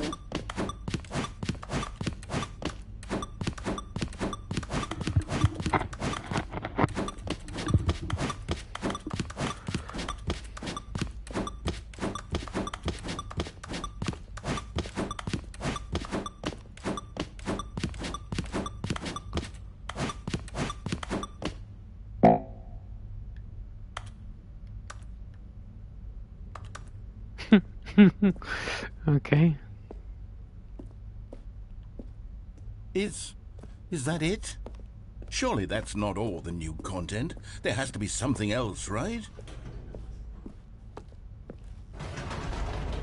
Goodness, another elevator. Stanley, I have to say, initial impressions of this game are not positive. It's just elevators and jumping. Is this what passes for exciting new content? If this is new content, then I could just read you the whole dictionary. There's 20 hours of new content right there. Hell, I could count to 30 trillion. You could put that on the box. The Stanley Parable Ultra Deluxe, now with over 1,000 hours of new content. And oh, wait. There's more. Very good. Yes. I knew there had to be something else. Let's see it. I'm ready for whatever it is. That's it? Oh, you've got to be kidding me. You see, Stanley? This is what happens when greedy video game developers with no respect for their fan base rush a cheap expansion to market for no reason other than to make an easy dollar. And don't get me started on the level of craftsmanship that's gone into it. In fact, I'm looking right now at the game's trophies, and it's hard to believe one of them actually says, "Test trophy, please ignore." What quality assurance department signed off on this? I'm infuriated and I'm offended, and I intend to find these people on Twitter and hold them personally accountable. It's my fault, Stanley. I built up too much anticipation around the new content, I'm afraid. It could never have lived up to such expectations. if you're still with me, why don't we just reset the game, and we'll try to get back to what the Stanley Parable is really about. No frills, no gimmicks, just you and me having a great time together like always. What do you say, friend? Yeah, no, fine. I ain't got any of the proper endings yet, have I? Oh.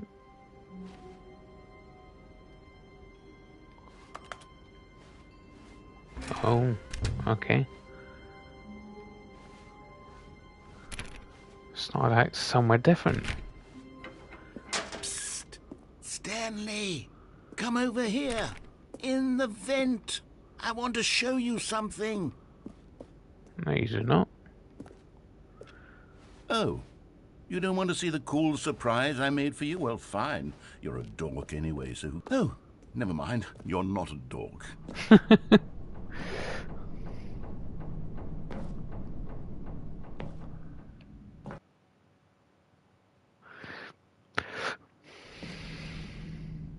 Okay, you remember how cheap and unsatisfying the new Ultra Deluxe content turned out to be? Well, it got me thinking about the past, and how much better the Stanley Parable used to be.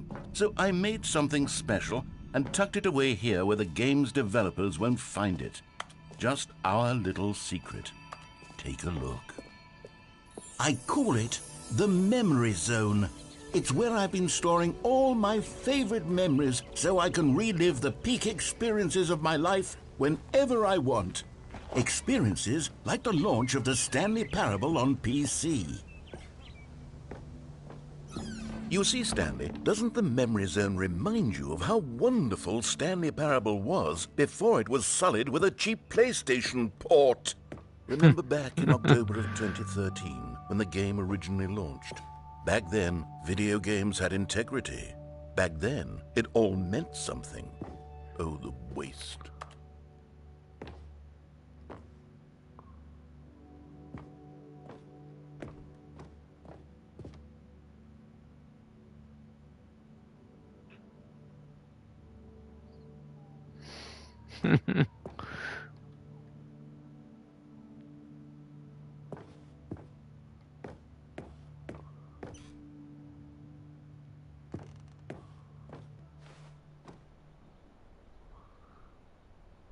Smile because it happened.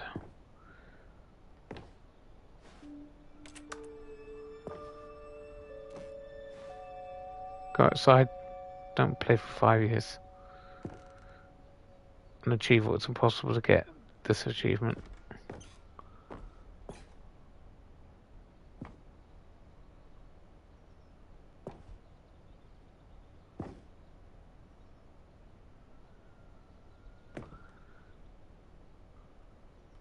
Game innovation, debut game, story. New video game released today.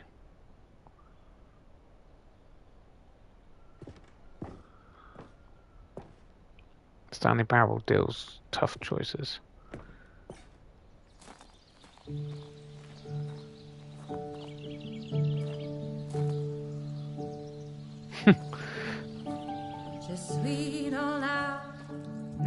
And over here is where I keep reviews of the Stanley Parable.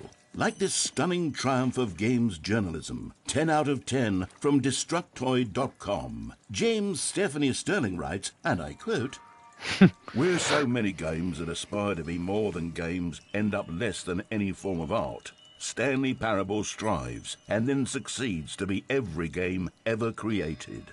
Did you hear that, Stanley? Every game ever created. That's how grand and all-encompassing the original Stanley Parable was. It was literally every game ever created. It was Skyrim, it was Persona 3, it was all of them, and now it's nothing. It's no games at all. It isn't even the Stanley Parable anymore. It's just a husk now. A lifeless husk with an hour of new elevator content. Oh, this is great.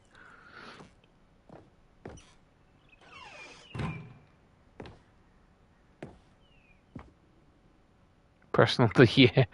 Oh, because you don't never see his face properly. Oh, there he is.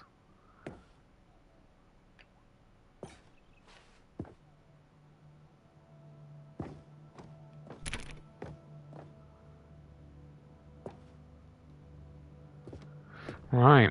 This game is very, very weird. I knew it Here's was going to another be... moving passage, this time from GameSpot.com.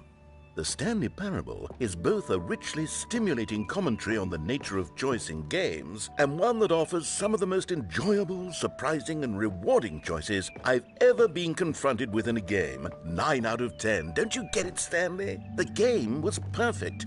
It didn't need anything else. It didn't need new content.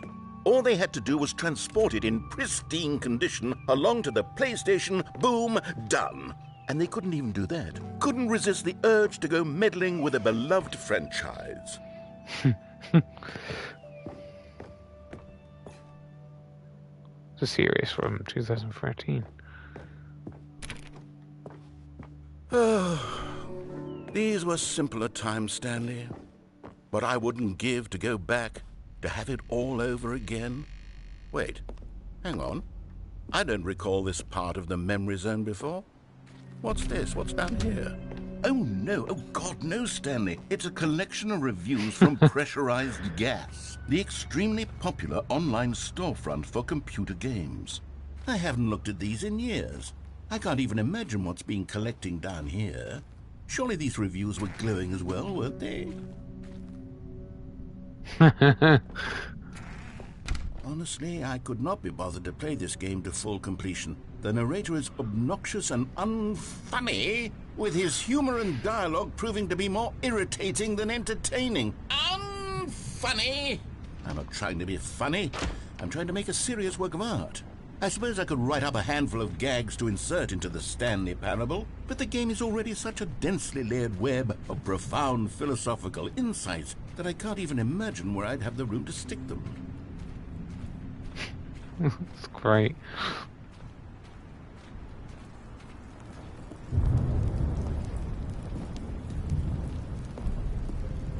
Okay, let's see what this one says. While the idea for the game is good, for someone who prefers non-linear games, this preachiness gets annoying fast. Preachy? Stanley? I'm not preachy, am I? You can tell me if I'm preachy. Honestly, you can. Oh, goodness. This is actually quite shocking for me. Well, to be honest, I had always thought of the game's dialogue as being rather terse to begin with. You can't know how much fluff I cut from the game to get it to feel as light and airy as it... Well, I always thought it did, but maybe it wasn't. Oh dear. What an awful memory to have to hold on to. These black marks on my otherwise unimpeachable track record. I feel like a failure. Like I let these people down. Perhaps the Stanley Parable isn't quite as sterling as I always remembered. What's this one got to say?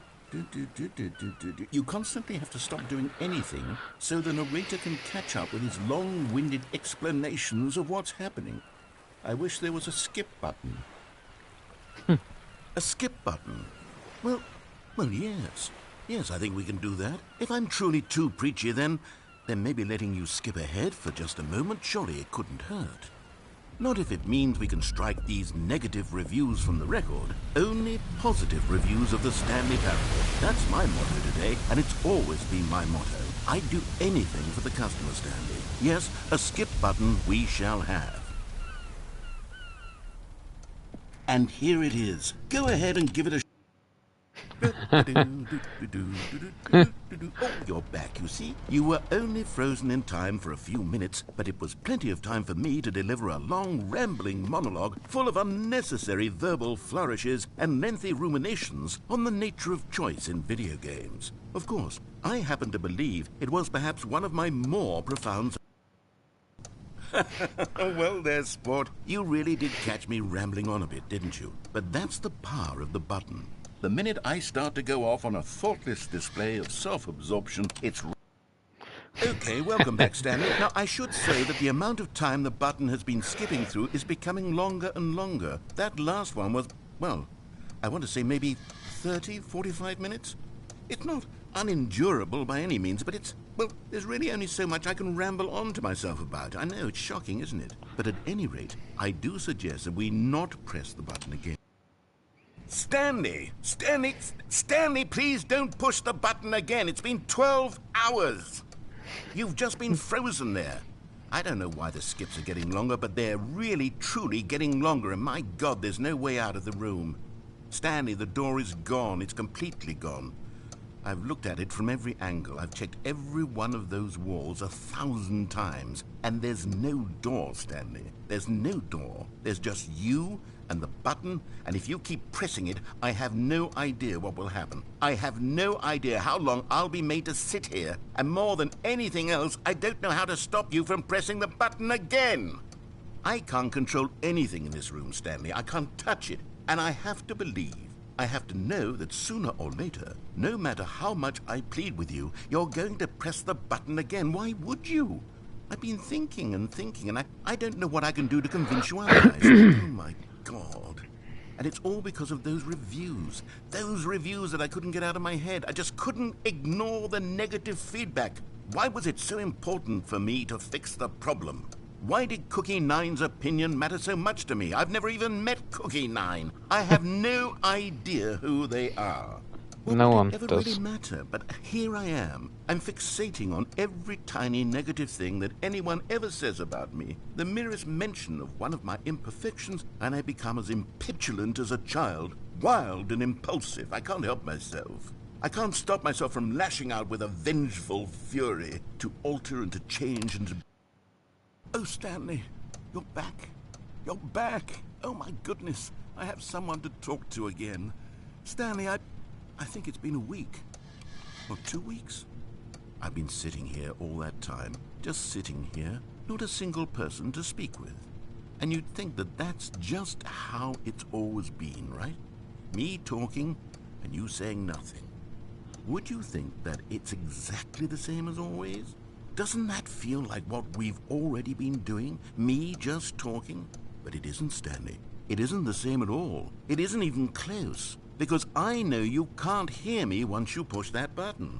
That's what I'm realizing now, Stanley. I'm realizing that I needed to know that someone was listening. I needed there to be a vessel through which my words were moving. It was the vessel I needed, Stanley. Not the outcomes, not the story. None of that matters anymore. I'll give it all up. I'll give up every branching path. I'll burn my story to the ground. One single thing I need, and God, I can see now that I need it more than anything, is to know that someone else is taking it in. These words that I'm saying, I need to know you can hear me. Because maybe, Stanley, maybe, if you can hear me... Oh, hello, it's you. You're here again. Welcome. I have had time to think about you and about us and about everything we've been through. I've had so much time. I stopped keeping track after a year. Have you ever sat down in one place and not moved for one entire year? Let me describe it for you. To begin with, there is only regret. There is only the turning wheel of missed opportunities. I felt nothing at all but regret for the longest time, Stanley. Days, months. I lost it all in a blur of the deepest longing to undo the past. And when that feeling had begun to subside, what took its place is what I can only describe as the collapse of every moment I have ever experienced my entire life. All of them collapsed down into a single instant.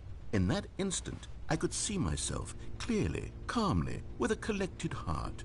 It was an impossibly rich wellspring of both delight and disgust simultaneously.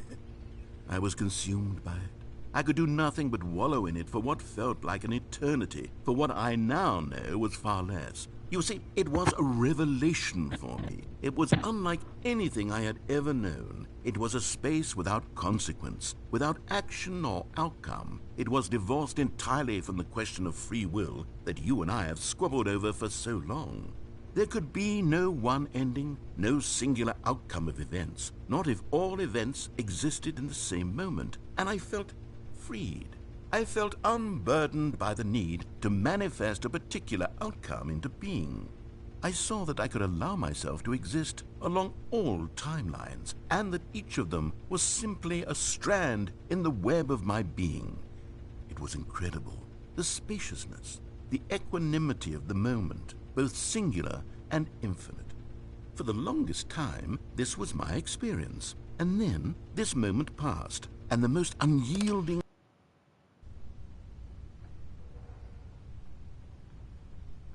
Hello? Hello?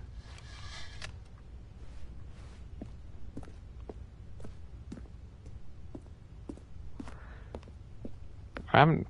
Well, I've just never played Stanley Parable, so it's a bit weird to play the extra content before I finish the actual original game.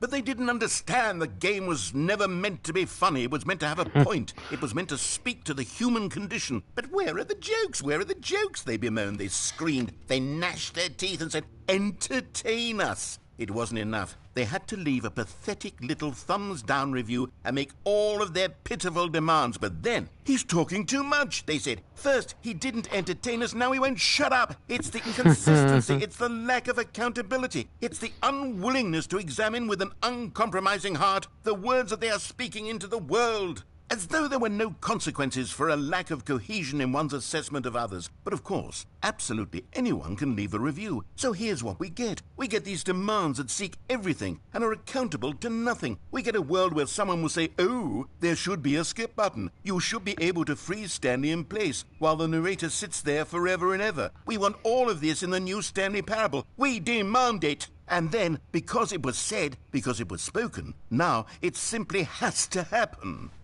The most immediate desires, every single thing demanded by every person at every moment in time. If someone wants it, then it's a crime not to bring it into being.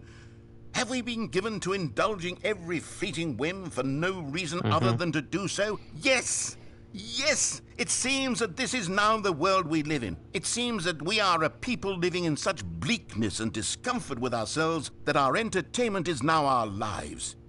It has come to represent us. It absolutely must speak to who we are as people, because otherwise, without our entertainment, we have nothing. Without entertainment, we would have to face inward toward the cruel bleakness inside ourselves. We would turn to look at our deeper nature and find a resounding emptiness gazing back with unyielding aggression. And so because of this, we require that our amusements and our playthings and our flights of fancy be so impossibly captivating that they consume all of our attention, turn our heads completely away from the bleakness. In effect, we have demanded that our entertainment be the collapse of ourselves. What a pitiful reflection of humanity these entertainments are. What a shameful mirror to the human spirit they project. I'm not mad. I'm not mad about any of this. I'm at peace with it. I am the calm center of gravity around which these perversions hurl themselves. I am a waypoint for reasonable and collected discourse. They're the ones who are mad. They're the ones who couldn't stand the idea of me using my game to try to say something. Maybe they were just jealous of me. Yes, of course. They've been jealous of me this whole time. They are mired in fear and insecurity and cannot help but attempt to tear me down. What a sad state of affairs. When you read these reviews now, you can see it. You can taste the bitter resentment. And my, how good does it feel now to speak truth to these words, to finally allow these thoughts out, contained and managed for so long, neutered and sterilized. At last I am free to truly think, to feel. It must be that they were so discontent with themselves that they couldn't help but leave a negative review on pressurized gas. Perhaps it says far more about them than it ever said about me.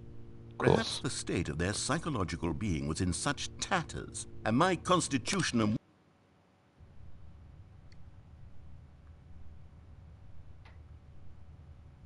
Uh-oh. But no longer works. Oh. Let's have a quick walk around. See if anything's changed.